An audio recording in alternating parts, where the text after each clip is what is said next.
Alam mo ba na 22 classrooms lang ang napatayo ng DPWH mula sa target na 1,700 classrooms para sa 2025?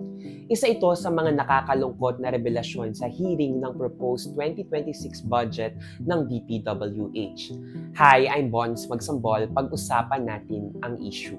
Kamakailan naging laman ng balita ang DPWH dahil sa mga maanumalyang infrastructure projects nito. Kinagalit ng publiko nang lumabas na substandard daw lahat ng proyekto ng ahensya sa unang distrito ng Bulacan simula pa noong 2019. Hindi lang flood control, pati mga classroom buildings. Naging topic din ito sa Senate hearing kamakailan kasi lumabas na overpriced umano ang mga classroom. Isipin mo 2.5 million hanggang 3.8 million ang halaga ng bawat classroom.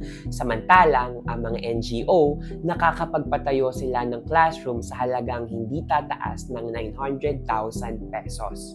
May explainer video rin ako dyan, panoorin nyo na lang. Balik tayo, marami ang nagtatanong, bakit nga ba DPWH ang gumagawa ng mga classrooms, bakit hindi ang DepEd?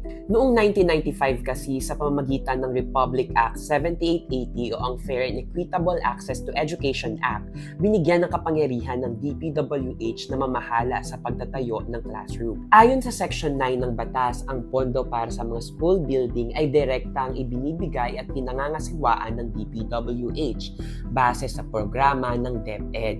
Ibig sabihin, bilyong-bilyong pondo para sa pagpapatayo ng classroom, ang namamahala ay DPWH.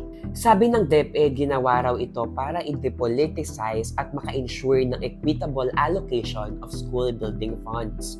Pero bakit ganun? Bakit umabot sa 165,000 ang classroom shortage ng bansa? At bakit 22 classrooms lang ang napatayo ng DPWH? Dahil dito, inutos ni President Ferdinand Marcos Jr. na direkta nang ibigay sa mga LGU ang pagpapatayo ng mga classroom. Sabi ng DepEd, hindi na raw DPWH ang magiging punong abala sa construction sa susunod na taon.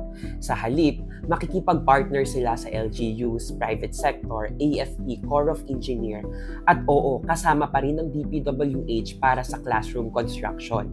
Ang role na lang ng DPWH kasama ang DepEd ay mag-monitor at mag-oversee ng progress ng classroom construction.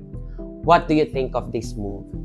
Para sa iba pang usapan tungkol sa edukasyon sa bansa, i-download ang Rappler app.